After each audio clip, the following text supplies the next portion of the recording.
Ahí está, poco se me olvida. El libro de Levítico, el tercer libro de la Biblia, súper mega interesante también, así que yo los invito a que lo que yo voy a decir aquí se queda corto, no es ni un poquito de todo lo que contiene este libro. Así que los invito a que no se queden con lo que yo hable aquí, sino que estudien más a fondo, porque los detalles son tantos y las instrucciones son tantas y tan meticulosas que vale la pena dedicarle un ratito a este libro.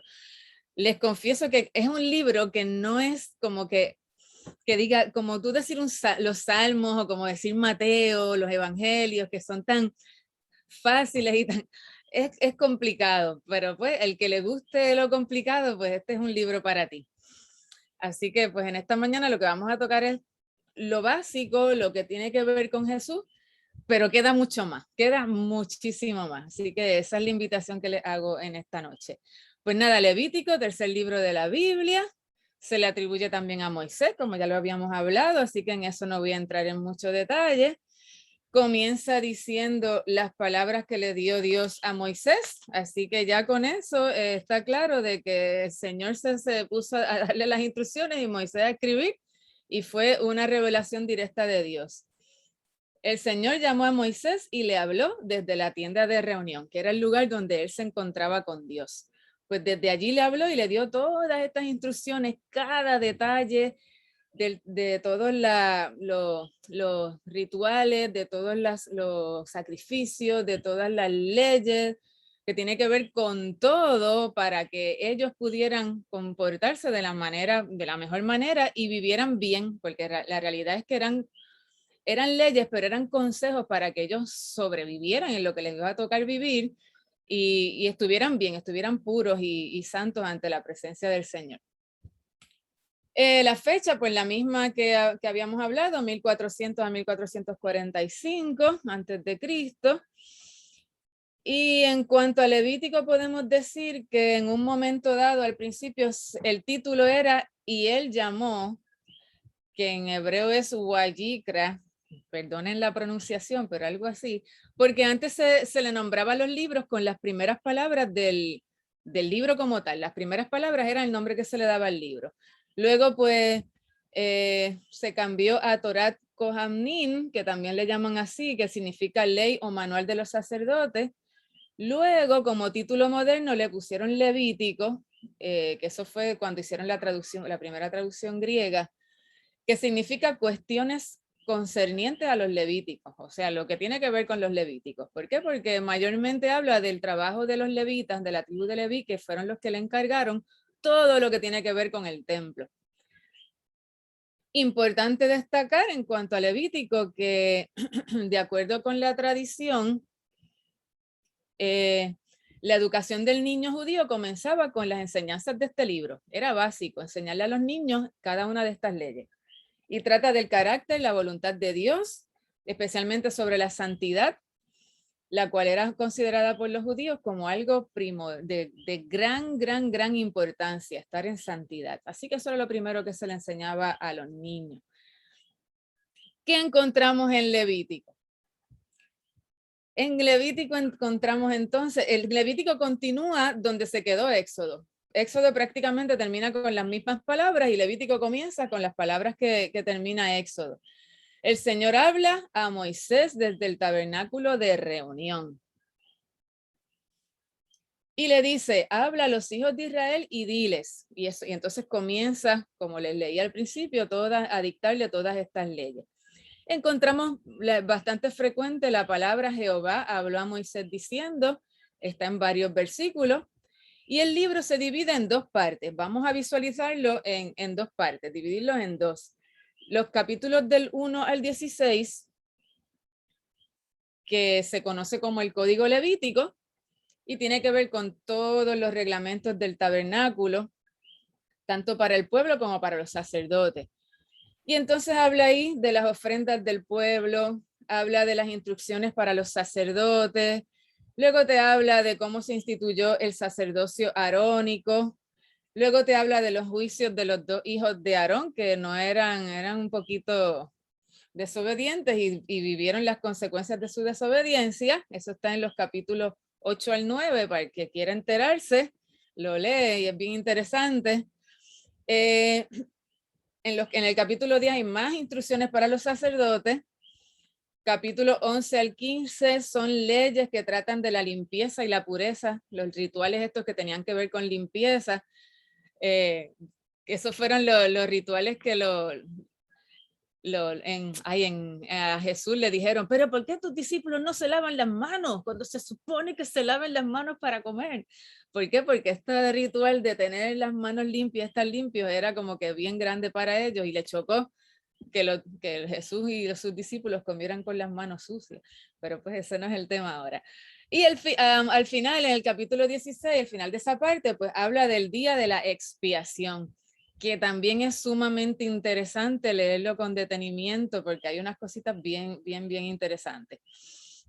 Esa es la primera parte. La segunda parte son los capítulos del 17 al 25 y se conoce como el Código de Santidad. Y está basado en el mandato que dice, sed santos porque yo Jehová, vuestro Dios, soy santo. Eso está en el capítulo 19. Y a este código, y en esta lectura, vamos a encontrar también una de las frases que Jesús dijo mucho y de las cuales era la base de su enseñanza: amarás a tu prójimo como a ti mismo. Bien importante. Así que desde Levítico encontramos esta frase tan importante. Por lo tanto, esta parte del libro vamos a encontrar cómo ellos se debían relacionar entre ellos, cómo eran esas relaciones interpersonales y cómo debía ser su relación con Dios. Habla también del año sabático, el jubileo, bendiciones y maldiciones del pacto, y termina el capítulo 27 con los votos y los diezmos. Así que son 27 capítulos de este libro. Y lo dividimos así en esas partes que acabo de mencionar. ¿Dudas, comentarios, algo que usted sepa que yo no haya dicho, que quiera compartir? ¿Alguien se lo ha leído completo y lo encontró interesante? ¿No se han atrevido a leerlo? Nada que quieran comentar. Ok, pues seguimos entonces.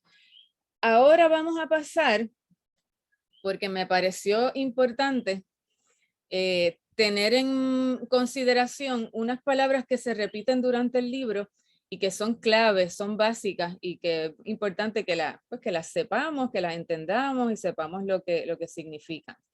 Y vamos a comenzar con la palabra expiación, que precisamente hablamos de ella en Génesis cuando hablamos de calafatear, que dijimos que esa palabra pues significaba expiación, que era cubrir. Pues esta palabra se sigue usando y significa, el sentido básico de ella es limpiar o pagar, rescate, y otros sugieren que significa cubrir. Limpiar, pagar un rescate o cubrir. Y en este caso, cuando se habla de la expiación, pues estamos hablando de que a causa del pecado, el pecado nos separa de Dios, y entonces esa expiación lo que hace es que opaca o quita o nos libera del pecado, de la culpa y de ese peso y de ese abismo que nos separa de Dios. En este caso, pues estamos hablando de los rituales. Y pues cuando ocurría ese sacrificio o cuando ocurría esa ceremonia que ellos hacían, pues entonces ocurría la expiación y era que Dios se alegraba de verlo a ellos y que el pecado como que quedaba, como que tapaba, ¿verdad? Debido a que el pecado hace a la persona como si tuviera suciedad, pues entonces ocurre esa ceremonia para limpiar y para que Dios te vea limpio. La expiación, pues lo que hacía era que tú pudieras, que la persona que hacía el sacrificio, pues tuviera comunión con Dios. Bien, eso es la expiación, que es una palabrita como que no es muy común usarla en el diario vivir, sino que solamente la usamos en la iglesia. Tú no hablas por ahí con nadie de expiación porque es como que es una palabra, no es muy común. Tenemos también que se utiliza mucho la palabra santidad, que eso significa o simboliza la perfección física, la pureza. y es algo que no tiene mancha y es algo que está separado del mundo. Así que cuando hablamos de santidad, hablamos de eso, de pureza. Por eso se habla del cordero sin mancha, por eso se habla de que también se mantengan limpios, separados del mundo. También vamos a encontrar en Levítico como un ciclo que ocurre en el que hay pecado, hay un sacrificio y ocurre la expiación. Pero como ese sacrificio en aquel momento era simbólico y no es suficiente, porque la ley, luego vemos en el Nuevo Testamento que la ley no era suficiente para acercarnos a Dios, por eso tuvo que venir Cristo, pues ese ciclo de pecado, sacrificio y expiación era continuo. Y de eso se trataba este sistema que Dios le proveyó a los israelitas de sacrificios en el Antiguo Testamento como medio de expiación. ¿Por qué? Porque era continuo, volvían y pecaban y hacían sacrificios. Es más, luego vamos a ver que el holocausto era 2 veces al día, ¿sabes? Que eso era continuo, porque no había manera de que fuera efectivo, sino que fue luego a través de Cristo, pero eso lo vamos a ver después. También encontramos la adoración, que es el deseo de que Dios quiere estar con su pueblo y por eso pues le agrada que le adoren y le agrada el compañerismo con su pueblo, y mediante la adoración el pueblo de Dios reconoce que Dios es santo, que Dios es bueno, que Dios es poderoso, que Dios hizo muchas cosas por ellos y le expresa su amor, honor, agradecimiento y alabanza. Así que eso también lo vamos a encontrar mucho en Levítico, la adoración. Vamos a encontrar también mucho la expresión sin defecto, que se parece mucho a lo que hablamos ahorita de santidad. Y es que lo que se ofrece al Señor en los sacrificios que se le dijeron a Israel tenía que ser perfecto, separado, sagrado y santo. Por eso cada vez que Dios pedía un animalito, tenía que ser lo más bonito, lo mejor, sin mancha, no podía tener ningún golpecito, tenía que ser perfecto porque así debía ser el sacrificio que Dios quería. Hasta aquí, comentarios, dudas. Expiación, santidad, adoración sin defecto, y pasamos a lo que son las primicias. Las primicias, y esto es bien interesante porque Dios también pedía y reclamaba los primeros frutos de todo, y eso representaba toda la cosecha. Y en este caso, esas primicias eran de la siega de cebada. Eso lo encontramos en Levítico 23, donde se habla de este tema de las primicias. Y probablemente se ofrecían en la fiesta de los panes sin levadura. Y ese término también se utiliza para referirse en el Nuevo Testamento a nosotros que somos las primicias. También tenemos la fiesta de Pentecostés, que son las fiestas de las semanas, que es la reunión de los primeros frutos, y en este caso es de la cosecha del trigo, y eso está en el capítulo 23 también. Y precisamente en Pentecostés, durante esa celebración, fue que apareció o que descendió o que se manifestó y vino a morar el Espíritu Santo en Hechos capítulo 2. Y fue precisamente durante esta fiesta de Pentecostés, que le llaman también las fiestas de la semana, y era cuando se celebraba y se reunían los primeros frutos del trigo. Y terminamos con la última expresión, que es la sangre. Esa sangre que tanto se habla en el ambiente cristiano, se habla de la sangre, y me llama la atención porque nosotros entendemos que la sangre de Cristo nos limpia de todo pecado. Eso es como que bien común para nosotros. Pero si tú te pones en los pies de alguien que nunca ha ido a la iglesia, que nunca ha escuchado del evangelio, piensa, ponte en un momento y quítate todo, ponte en blanco, y que alguien te diga que una sangre te limpia. ¿Tendrá sentido a los oídos de una persona que no es creyente? ¿Verdad que se escucha raro? Te dirán, pero ¿cómo la sangre te va a limpiar? Pues eso es un término que no se entiende a menos que se entienda todo este sistema de la ceremonia de Israel y del Antiguo Testamento. Luego entonces, cuando lo vemos a través de Cristo, tú dices, es que es símbolo de que como que Dios me mira, etcétera, etcétera. Entonces así lo entendemos. Pero de buenas a primeras, decírselo a una persona que no es como que raro. Y y extraño, ¿verdad? Por eso es bien importante cómo le hablamos a una persona que no es creyente, qué palabras usamos y cómo nos expresamos acerca del evangelio, llevarlos poquito a poquito desde lo más sencillito para que ellos no lo escuchan como que es raro. Por lo menos ese es mi punto de vista. Pero cuando hablamos de la sangre, es precisamente eso, que la sangre nos limpia nuestros pecados. ¿Cómo nos limpia nuestros pecados? Pues debido a que cuando se hacía este sacrificio, que Dios miraba el animalito, que lo degollaban y botaba sangre, pues para eso él era el sacrificio para perdón del pecado de la persona que lo ofrecía. Que luego entonces Cristo se convirtió en eso. Y yo creo que precisamente por eso Jesús derramó tanta sangre, porque tantos latigazos, tantos azotes, cuando llegó a la cruz, que estaba todo lleno de sangre. Hay expertos que dicen que botó toda su sangre.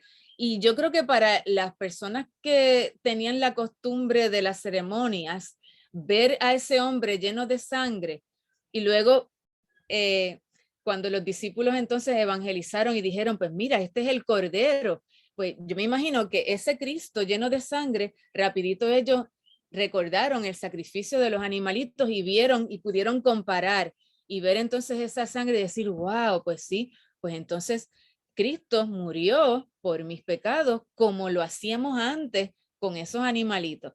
Y esa era la idea o ese era el propósito de que ocurrieran estos sacrificios para que luego más adelante se pudiera entender la razón por la cual Cristo murió de esa manera.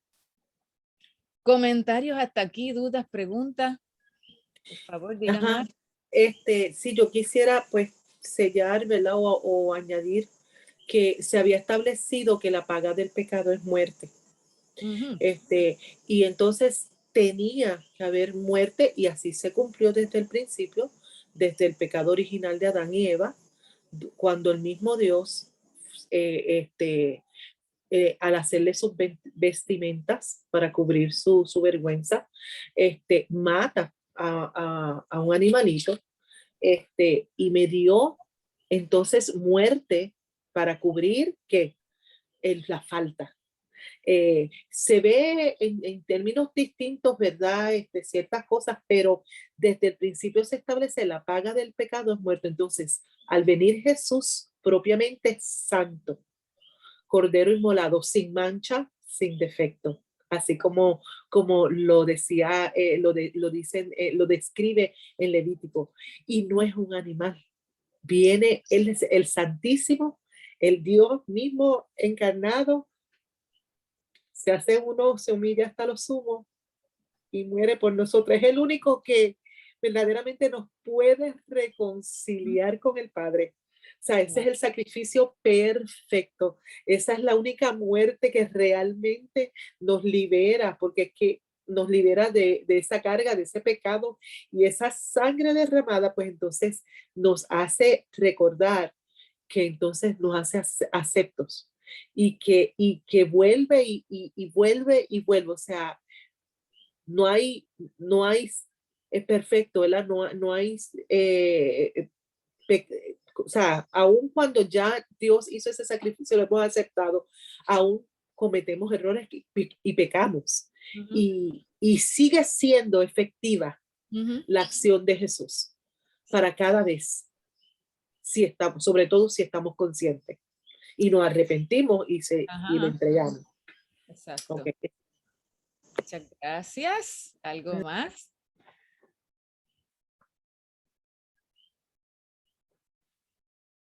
Muchas gracias a Norma. Pues continuamos entonces, pasamos a la parte de cómo Cristo se revela. Como les dije al principio, es mucho, y yo escogí solamente algunas cositas que me pareció bien destacar, pero pues te animo a que leas más profundo todo y busques, y lo hagas con una Biblia de estudio que te da definiciones y detalles bien buenos para poder entender. Ya como tal, todo el sistema de sacrificios, todo, desde principio a fin, y la labor del sumo sacerdote, ya todo, ya de principio a fin, anticipan la obra de Cristo, todo anticipa la obra de Cristo, ya todo está ahí revelado de muchas maneras, como ya les expliqué. Me gustaría empezar con Los sacerdotes en términos generales, no voy a entrar en detalle, en todos los detalles que da a cada una de sus funciones, pero en términos generales lo que podemos destacar es que los sacerdotes eran, número uno, mediadores entre Dios y el pueblo. Como el pueblo, perdón, no se podía comunicar directamente con Dios, pues lo hacía a través de los sacerdotes. Era como que ese vínculo que tenían con Dios. Número dos, el deber del sacerdote era, lo que explicamos ya anteriormente, hacer la expiación por el pecado por medio de los sacrificios. La persona iba, ofrecía su ofrenda y el sacerdote hacía el otro procedimiento y era entre los dos, pero el sacerdote era pues el que hacía la mayor parte como para acercar a la persona a Dios. Así que ese era el deber del sacerdote. Número tres, el sacerdote representaba al pueblo delante de Dios y presentaba a Dios ante el pueblo. Otra vez esa función de intermediario. El sacerdote también bendecía al pueblo en el nombre del Señor. Eso lo encontramos en Levítico 9:22. Otra labor que hacía el sacerdote era enseñar la ley y enseñar la voluntad de Dios. Y también podemos destacar el sumo sacerdote, que era diferente porque el sumo sacerdote era el único que podía entrar al lugar santísimo. Teníamos el área del lugar santo donde se hacía la mayoría de las cosas, donde estaban los sacerdotes, pero como hablamos en la semana pasada, solamente el sumo sacerdote entraba al lugar al santísimo una vez al año, que era en el día de la expiación, que hacía un tipo de sacrificio, un ritual también. Sumo sacerdote, lugar santísimo, una vez al año. Eso es como que lo mega especial. Sumo sacerdote, lugar santísimo, una vez al año. Digo esto mucho porque vamos a ver ahora, bien interesante, cómo podemos entender toda esta representación de Cristo a través del libro de Hebreos.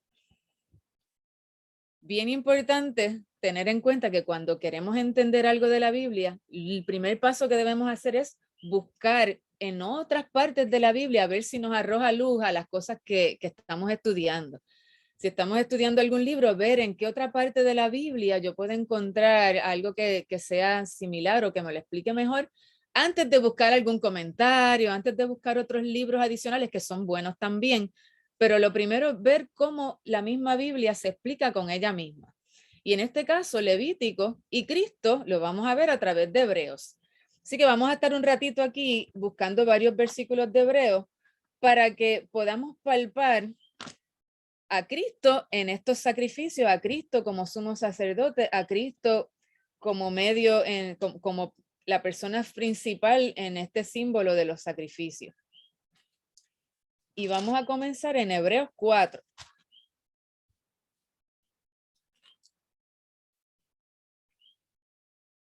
¿Se acuerdan que les hablé del sumo sacerdote, verdad? Vamos a escuchar estos versículos. Hebreos 4:14, del 14 al 16. Dice así: teniendo pues un gran sumo sacerdote que trascendió los cielos, Jesús, el Hijo de Dios, retengamos nuestra fe, porque no tenemos un sumo sacerdote que no pueda compadecerse de nuestras flaquezas, sino uno que ha sido tentado en todo como nosotros, pero sin pecado. Ahí cabe el sin mancha, puro, santo. Por tanto, y aquí tenemos un consejo para nosotros: acerquémonos con confianza al trono de la gracia para que recibamos misericordia y hallemos gracia para la ayuda oportuna. Ya aquí con este versículo introductorio, pues nos trae que Jesús es nuestro sumo sacerdote, que ya está intercediendo por nosotros y que con confianza podemos acercarnos a él para que poder recibir misericordia y hallar gracia ante sus ojos. Eso está brutal. Eso nada más para empezar. Pero ahora pasamos a hacer esta comparación de lo que les mencioné de los sacerdotes y el sumo sacerdote y ver cómo Hebreos trata a Cristo de igual manera. Del capítulo 4 pasamos al capítulo 7. 7:26.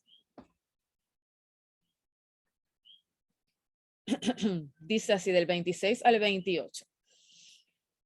Porque convenía que tuviéramos tal sumo sacerdote, y vuelve y repite las características: santo, inocente, inmaculado, apartado de los pecadores y exaltado más allá de los cielos, que no necesita, como aquellos sumos sacerdotes, ofrecer sacrificios diariamente, primero por sus propios pecados y después por los pecados del pueblo.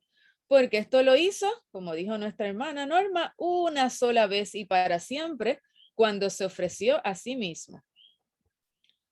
Porque la ley designa como sumos sacerdotes a los hombres débiles, pero la palabra del juramento que vino después de la ley designa al Hijo hecho perfecto para siempre. Y eso está genial. Cristo Jesús como sumo sacerdote.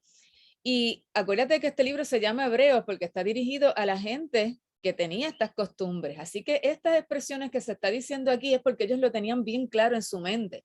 Y al decir que es santo, inocente, inmaculado, apartado, pues rápidamente ellos tienen que tener ya en su subconsciente todo este sistema de rituales y cómo tenían ellos que llevar ese cordero al sacrificio. Pues así mismo se presenta Jesús, que aunque era hombre, aunque sufrió, padeció y estaba en carne, fue perfecto, sin pecado. El único ser humano que se mantuvo perfecto sin pecado porque era Dios. Y como fue así, es el sacrificio perfecto para la humanidad.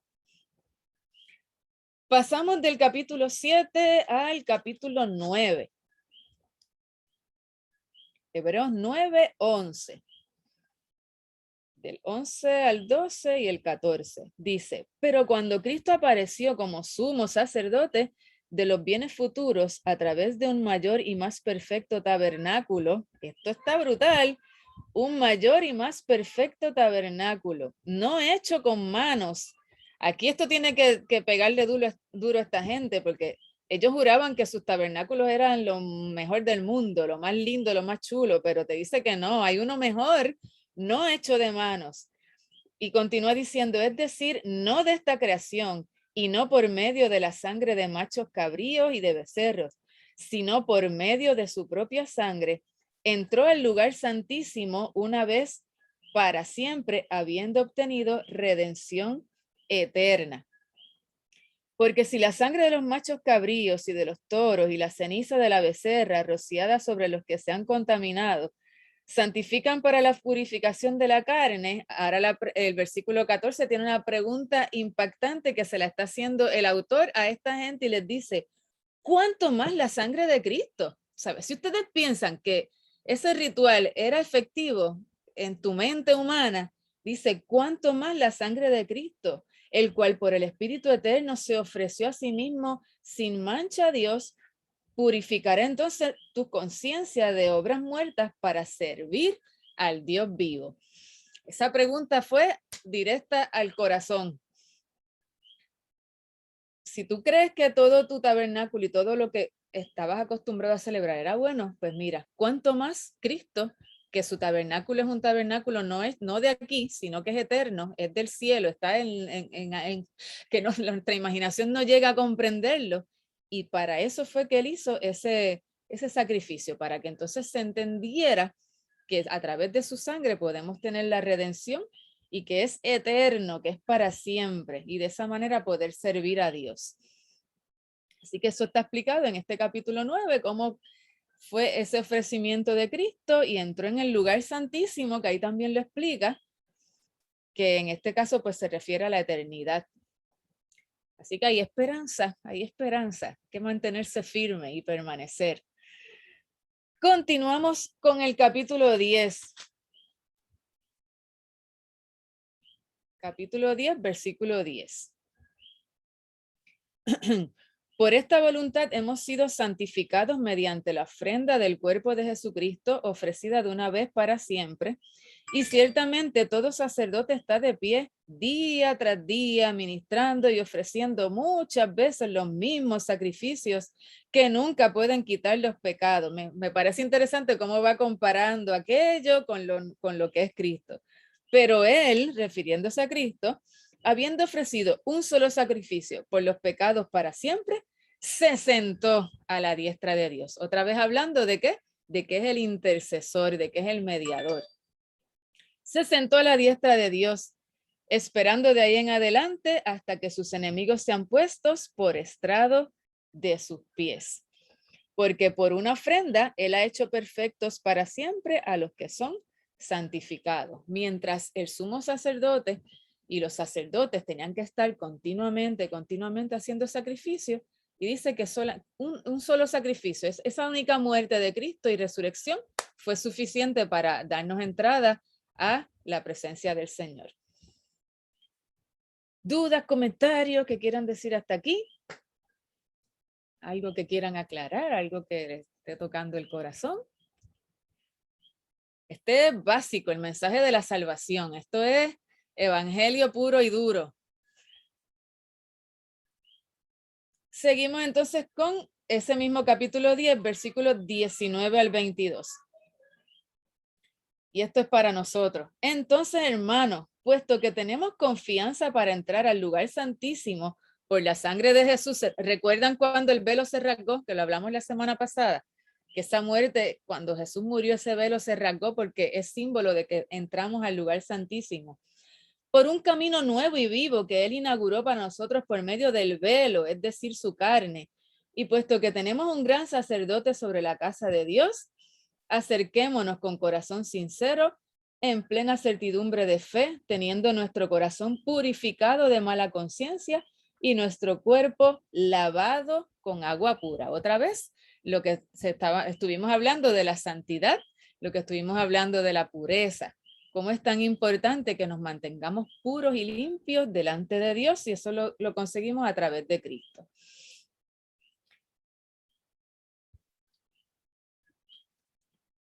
Y como leímos ahorita, en ese mismo capítulo, Él está sentado a la diestra de Dios intercediendo.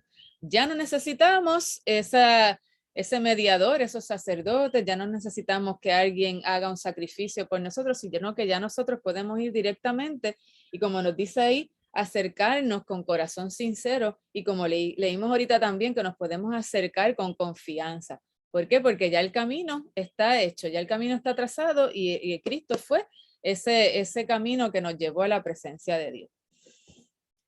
Hasta aquí, dudas, preguntas, que ahora es que vamos a entrar en lo bueno. Nada. Ok, como les dije, hay muchas instrucciones, hay diversidad de ofrendas y razones para hacerla, hay diversidad de sacrificios, razones para hacerla, diversidad de cómo lo preparabas, qué quemabas, qué no quemabas, qué se comía uno, qué se comía el otro, y es mucho. Pero entonces voy a tratar de traer lo básico para no entrar en mucho detalle, porque es complicado. Esto es como estar comiendo vianda, como dice Pablo. Ya esto no es lechecita, esto es viandita. Pues mira, en Levítico 1, ya de entrada, habla de los holocaustos. Y los holocaustos era el sacrificio más común. Se realizaba 2 veces al día, hacían holocaustos 2 veces al día como una ofrenda de dedicación. Y esto era muestra de que pues se estaban consagrando, de que había una entrega de los hombres con Dios. Entonces podía incluir bueyes, ovejas, corderos, chivos, cabras, pichones, tórtolas. Y esa era la lista de animalitos que podían usar. Todo dependía de varias cosas que no vamos a entrar en detalle. Y a diferencia de otros sacrificios, en el holocausto, todo el animalito era quemado completo, excepto la piel. En otras ocasiones, pues no se quemaba completo, pero en el holocausto se quemaba completito. Esa era la ofrenda completa, el animal se quemaba completito menos la piel. Y bien interesante porque la persona que hacía la ofrenda, ese israelita, le ponía la mano sobre la cabeza al animalito, y esto era símbolo de que el animal lo sustituía y así le transfería los pecados.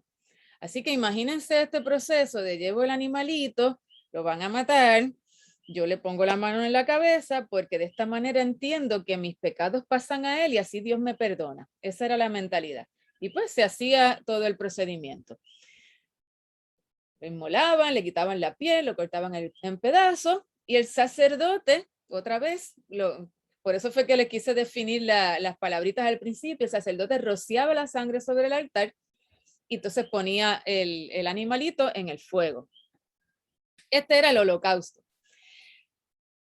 Hay otros sacrificios, otras ofrendas que se hacían con uno que otro detalle diferente, pero lo básico era eso, entregar un animalito sin defecto, tocarlo y pues se sacrificaba. Como les dije, habían diferencias entre que en este caso se quemaba todo, pero en los otros pues se dividía una parte para una cosa, otra parte para otra, y habían diferencias ahí. Pero lo básico era en este proceso de entregar, de poner la mano, entendiendo que sustituía a la persona y así entonces se completaba el sacrificio.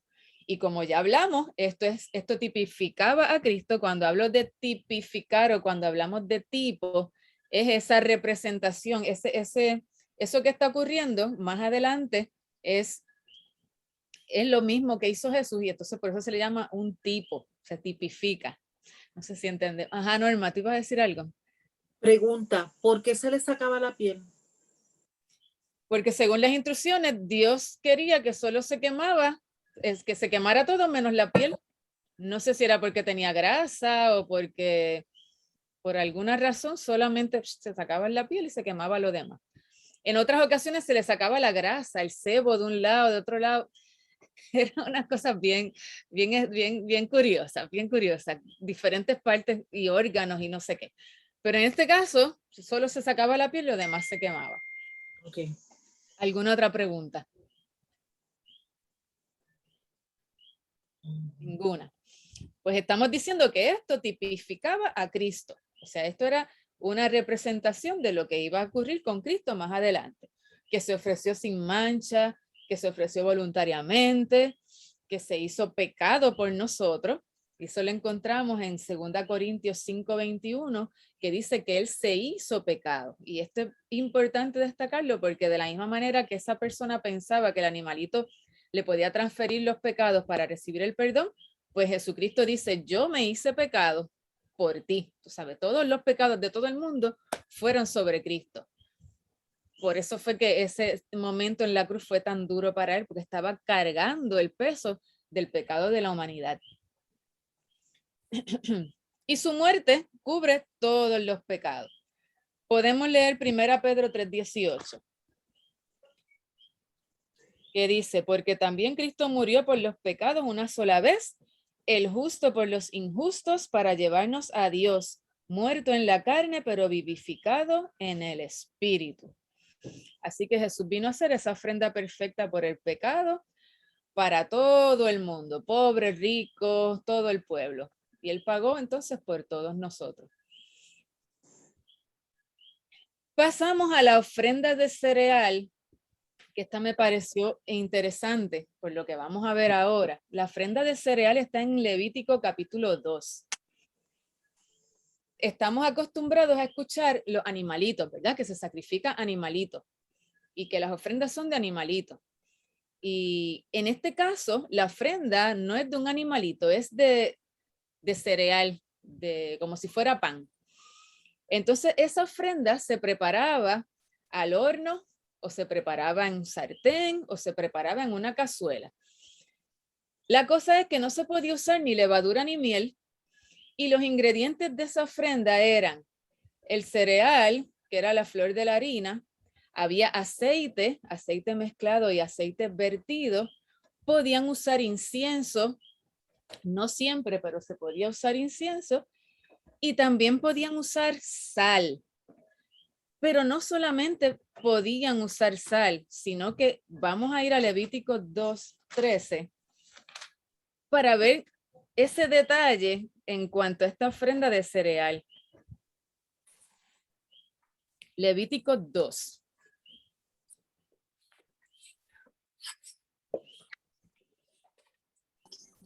Hola, Levítico 2:13. quería decir que aquí en mi Biblia Ajá. tiene esta nota, no sé qué tan sea tan buena. Ajá.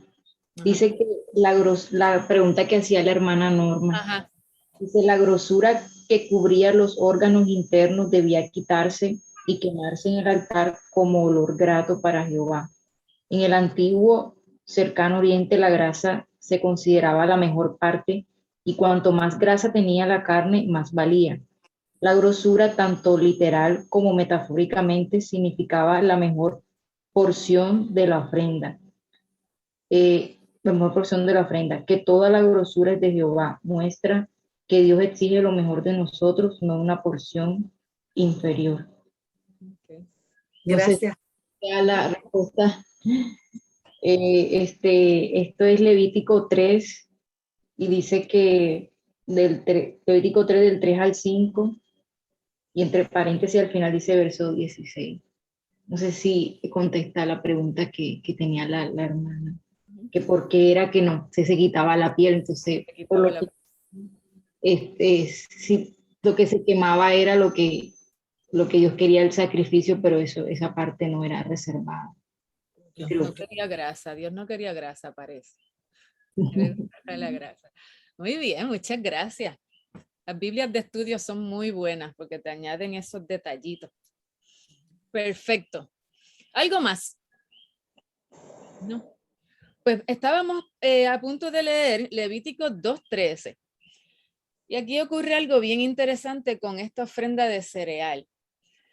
Dice aquí que además toda ofrenda de cereal tuya sazonarás con sal para que la sal del pacto de tu Dios no falte de tu ofrenda de cereal. Con todas tus ofrendas ofrecerás sal. Me llamó la atención porque cuando habla del aceite no repite tanto ni da ningún detalle del aceite, tampoco del incienso, tampoco de la preparación, pero cuando llega a la sal, dice que tienes que sazonarla con sal y te aclara diciendo por qué. Dice, para que la sal del pacto de tu Dios no falte de tu ofrenda de cereal. La sal del pacto de tu Dios. Y vuelve y te repite, con todas tus ofrendas ofrecerás sal. Tú dices, entonces, ¿por qué la sal es tan importante? Pues la sal realmente en aquel tiempo era muy importante. A lo mejor tú piensas ahora en la sal y piensas en echársela a las habichuelas, enseñársela al huevito frito para que no sepa malo y ya. Pero se usaba como para preservar, para limpiar a los bebés. Se usaba incluso las naciones que atacaban a otras para que la tierra no volviera a producir, le tiraban sal y se echaba la tierra, no volvía a producir. La usaban incluso como pago, en bolsitas, pagaban. Y también la usaban como pacto. Si yo le decía a Oneida que le iba a dar algo en algún momento y ella, ok, pues para que tú me creas, toma. Echaban sal en la boca y eso como que sellaba un pacto. Y de este pacto prácticamente es que se está refiriendo, dice que la sal del pacto de tu Dios. Y cuando buscas en 2 Corintios 13:5 vas a encontrar de qué está hablando esto. Vamos a ver, 2 Corintios 13:5. Vamos a buscarlo, a ver de qué es que está hablando aquí esta sal y este pacto. esa es hermana, perdón. 2 Crónicas, ¿qué yo dije? Corintios. 2 Crónicas 13:5. 2 Crónicas 13:5. Vamos a ver qué está pasando aquí. Se me perdió Crónica.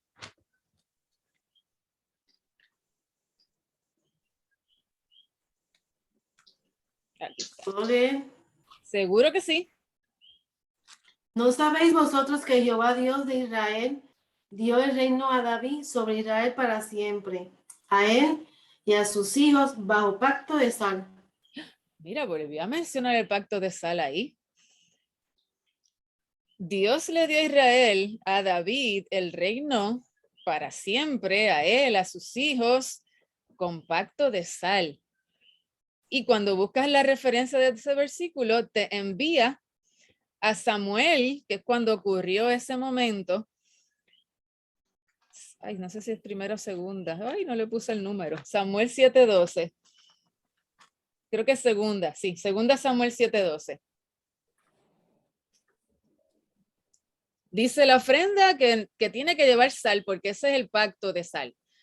Luego en ese versículo escuchamos ese era el rey Abías hablando de eso y dice, mira, la promesa fue un pacto de sal, o sea, fue un pacto permanente, fue un pacto irrevocable. ¿Y cuál pacto está hablando? Cuando vamos a 2 Samuel 7, que es el versículo de referencia que te da, te dice lo siguiente. 2 Samuel 7:12, cuando tus días se cumplan y repose, esto está Dios hablándole a David, la promesa que él le dio. Este se llama el pacto davídico. Cuando tus días se cumplan y reposes con tus padres, levantaré a tu descendiente después de ti, el cual saldrá de tus entrañas y estableceré su reino. Y ahí pensamos en Salomón, ¿verdad que sí? Y luego dice, él edificará casa a mi nombre, Salomón, y yo estableceré el trono de su reino, pero dice que es para siempre. Pero Salomón no vivió para siempre. ¿Verdad que no? Su reino no fue para siempre. Luego dice, yo seré padre para él y él será hijo para mí. Cuando cometa iniquidad lo corregiré con vara de hombres y con azotes de hijos de hombres. Pero mi misericordia no se apartará de él como la aparté de Saúl, a quien quité de delante de ti. Tu casa y tu reino permanecerán para siempre delante de mí. Tu trono será establecido para siempre. ¿Cómo sabemos que el trono de David se permaneció para siempre? Por medio de quién desciende David. Digo, ¿de quién desciende Jesús. de David? Jesús. Jesucristo. Mira cómo todo se fue enlazando. Ese pacto de sal que ya se mencionó antes, cuando vamos a ese momento en el que Dios hizo ese pacto con David, que fue el pacto davídico, fue un pacto de sal, le llaman pacto de sal porque fue irrevocable, fue un pacto que Dios no rompió y se cumplió a través de Jesucristo. ¿Cómo? Dime tú, ¿cómo de una ofrenda de cereal que lleva sal llegamos a Jesucristo? Pues mira, solamente porque la Biblia es inspirada por Dios, solamente porque la Biblia la hizo un ser divino y la escribieron hombres, pero fue a través de Dios que todo esto está escrito. Así que de una ofrenda de cereal, mira cómo terminamos en Isaías 9:6.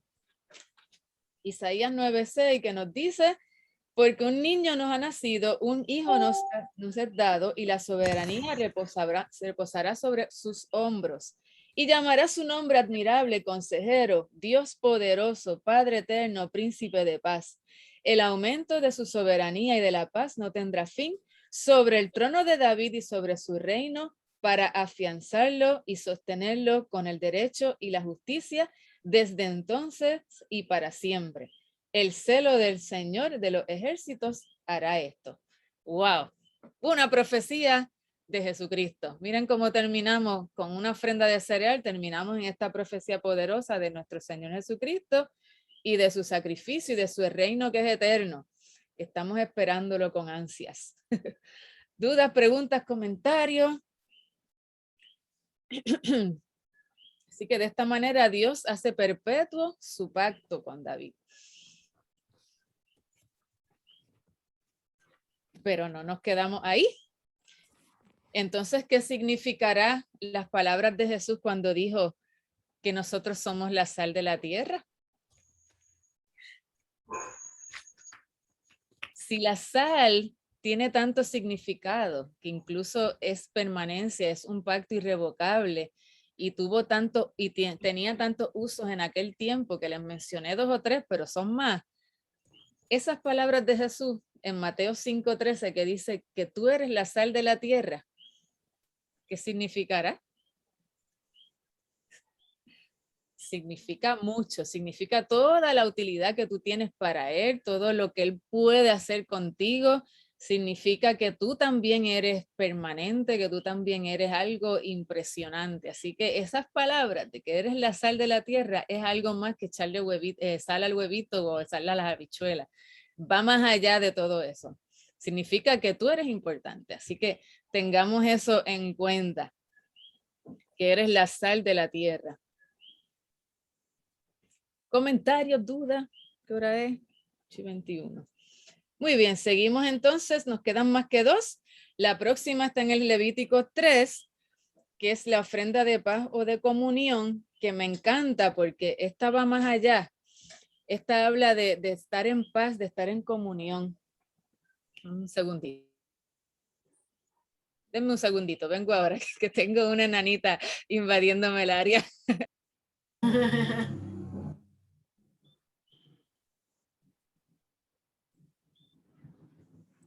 Hola, Hola.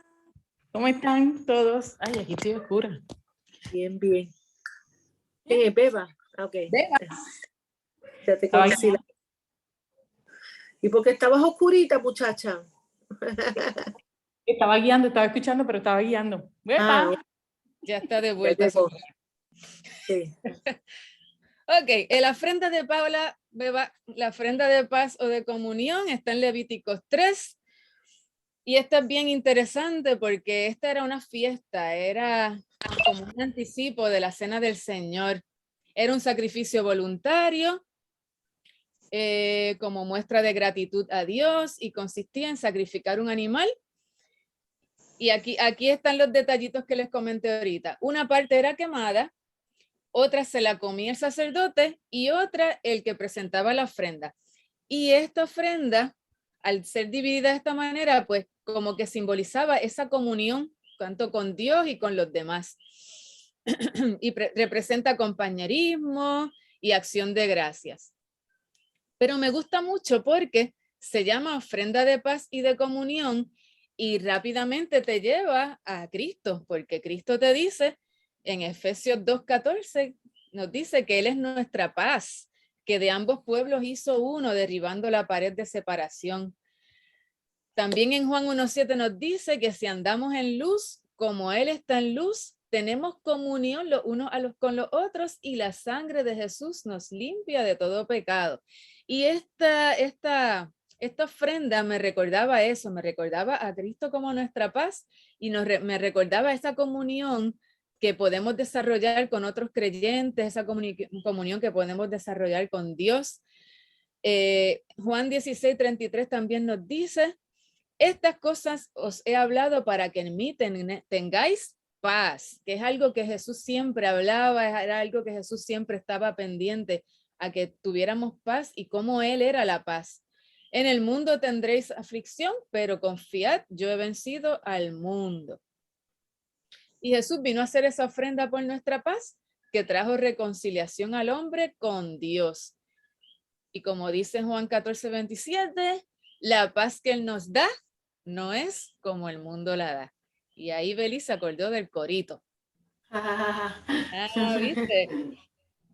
Así que esta ofrenda, bien interesante, nos recuerda que Cristo es nuestra paz, nos recuerda esa comunión que podemos tener con otros y con Él también. Y termino con el pariente redentor o el pariente cercano, que no voy a entrar en muchos detalles, además de que no tengo mucho tiempo, porque no sé si en Ruth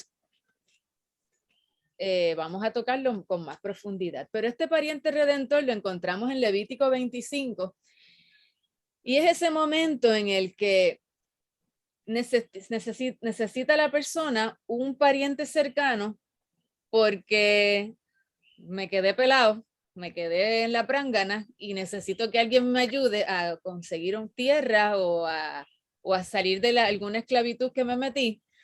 Y entonces aparece el pariente redentor, que es un pariente cercano, que fuera capaz de hacerlo, que estuviera dispuesto y que estuviera libre, que no tuviera deudas también.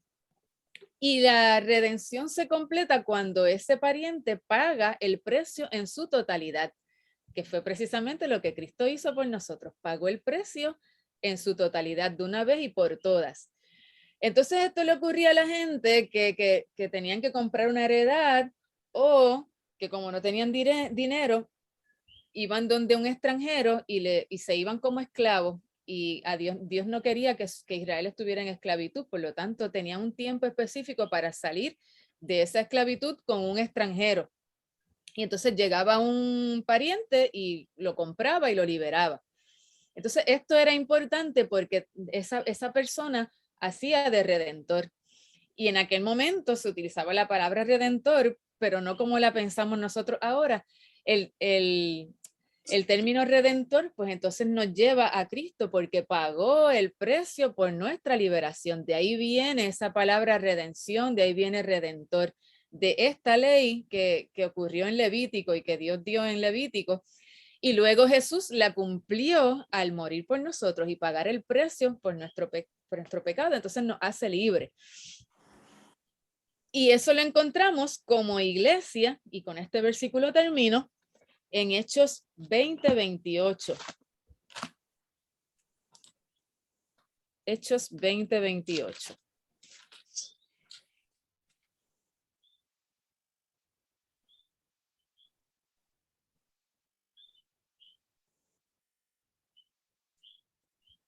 Dice, tened cuidado de vosotros y de toda la grey en medio de la cual el Espíritu Santo os ha hecho obispos para pastorear la iglesia de Dios, la cual él compró con su propia sangre. Así que como iglesia también hemos sido comprados por la sangre de Cristo, y es ese precio que se paga por liberar, por quitarle a alguien de esa carga que tenía.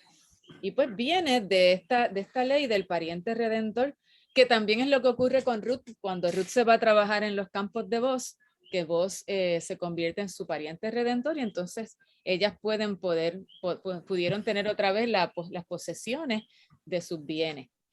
Así que en este sentido, pues Cristo es nuestro pariente redentor. Amén. Amén. Comentarios, dudas. Como les dije, es bien profundo todo, así que sería bueno que lo leyeran con calma y buscaran. Y hagan como Maite, que buscó en la Biblia ahí más abajito una respuesta. Muy bien. Ay, Urbán tiene la manito levantada.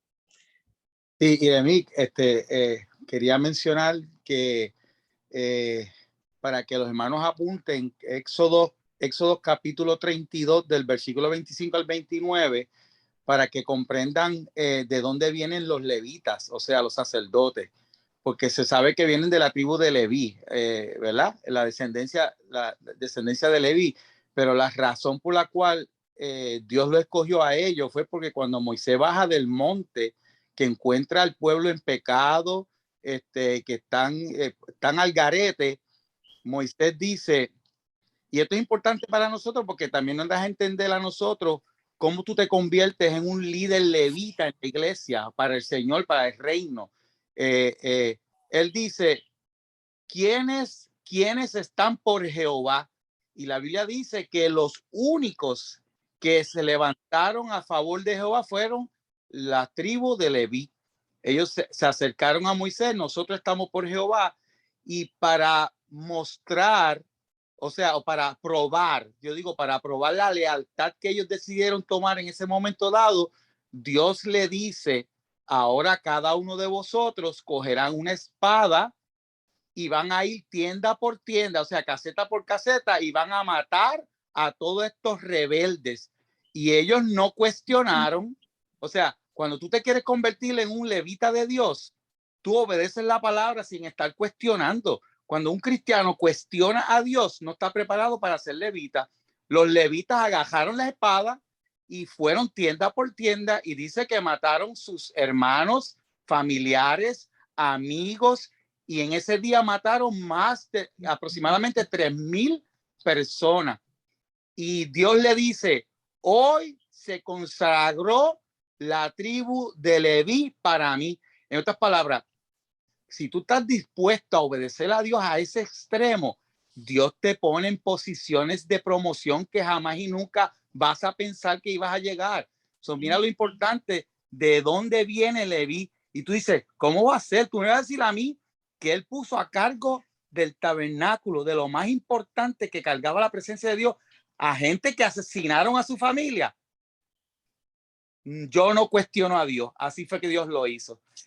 Otro puntito que quería mencionarle también es que cuando Jesús muere, y tú leíste en hebreo que él es el sumo sacerdote que entró una sola vez y para siempre en el lugar santísimo porque derramó su sangre, hay un arqueólogo que pensando en esa misma situación donde el sumo sacerdote tenía que entrar una vez al año adentro del lugar santísimo y tenía que derramar sangre sobre la tapa del tabernáculo, sobre el arca del pacto, tenía que derramar la sangre ahí encima.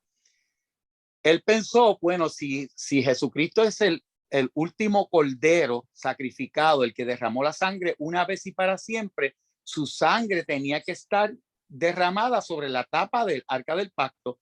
Ellos decidieron escarbar en el área del monte de la Calavera y encontraron una cueva donde aparece algo que es similar al arca del pacto. Obviamente cuando los reportaron a Israel, pues los sacaron de allí, cejaron el lugar, pero ellos encontraron porque el arqueólogo pensó, si Cristo murió acá arriba y hubo un terremoto, el terremoto era para que la sangre se abriera la tierra y la sangre pudiera bajar hasta la tapa del arca del pacto. Estas son curiosidades de arqueólogos y cuando yo lo leí, de hecho que tengo hasta un libro con la fotografía, a mí me emocionó pensar que Dios no perdió ni tan siquiera un solo detalle, permitiendo que la sangre de Cristo cayera por gotas cuentas encima de la tapa del arca del pacto, como diciendo, tú eres el último y contigo se acabó. Sí, en el propiciatorio. Amén. Dios los bendiga. Amén. Perdón, ¿cuál fue la cita que dio el hermano? Éxodo 32, del 25 al 29. ¿Puedo preguntar algo? Gracias. Sí. Mira, la pregunta es para Urbán. Urbán, ¿por qué si Jesús no era descendiente de Leví, fue sumo sacerdote?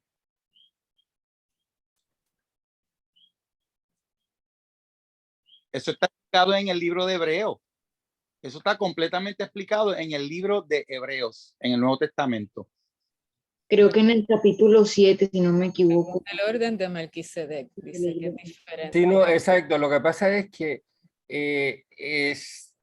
entiendo eso. Lo que pasa es que siempre me ha llamado la atención el hecho de que se habla del levita y Jesús no viene por la tribu de Leví.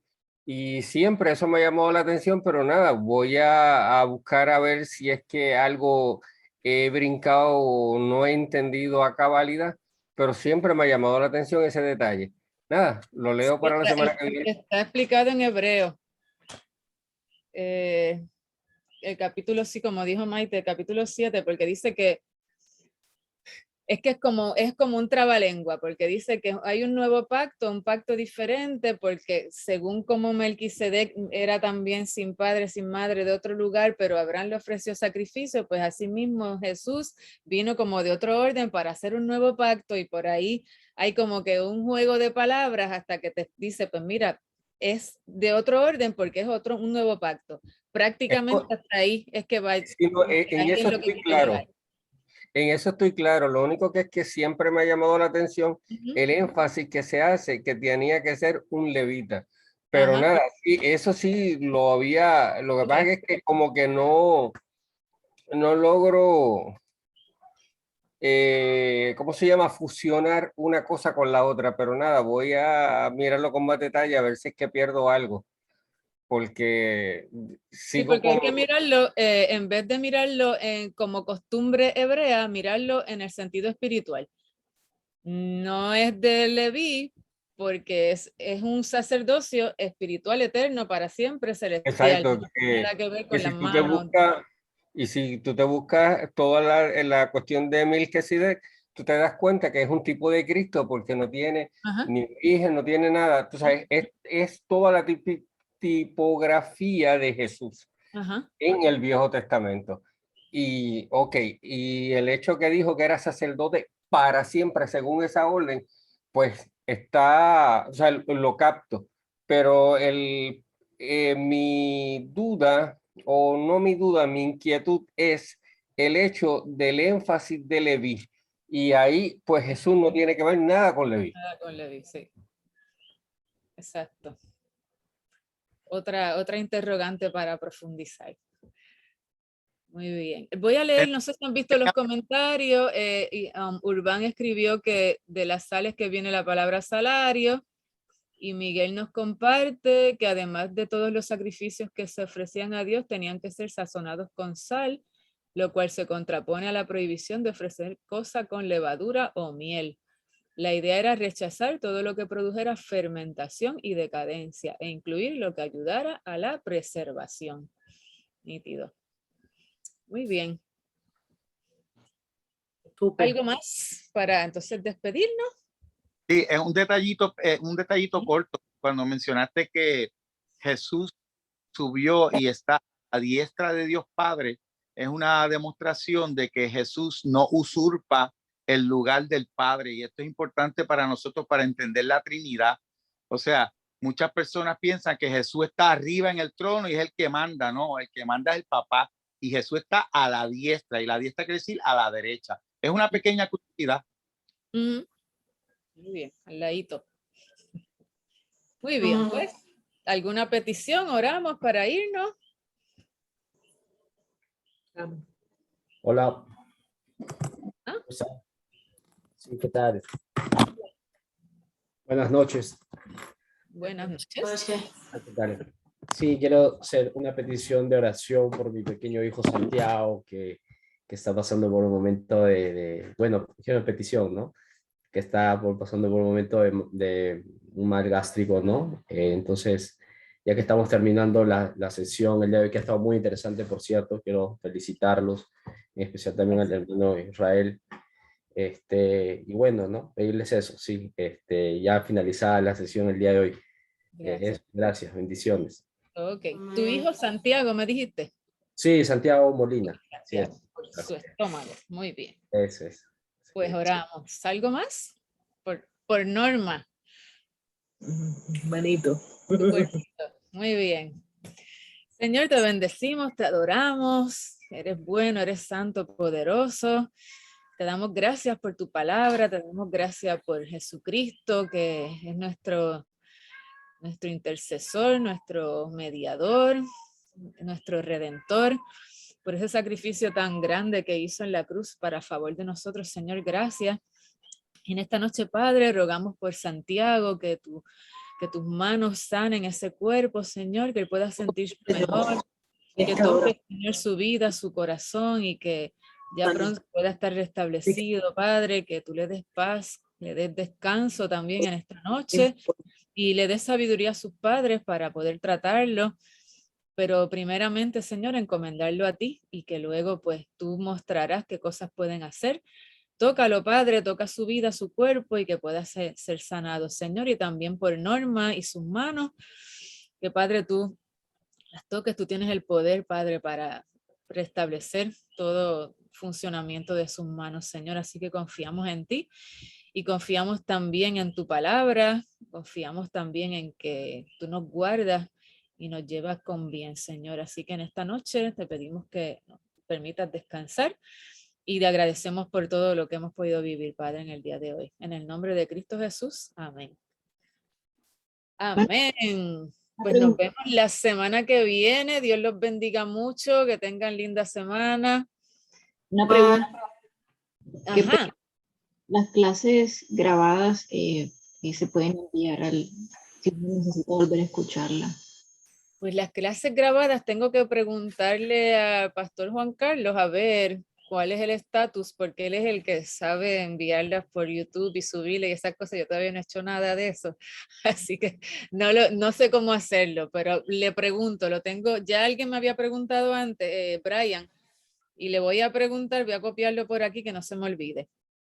Gracias. Entonces, para la semana que viene, pues te contesto. Irene, cualquier cosa, si Juan Carlos no puede, me avisa. No ha cambiado el código para entrar en Zoom. Yo sé cómo hacerlo para pasárselo a los hermanos. Ah, perfecto. Pues mira, ya lo tenemos aquí. Que tengo que aprender, me tienes que dar un coaching de eso. Yes. Dale, pues nada, Dios los cuide. Dios bendiga. Dios bendiga, bye bye.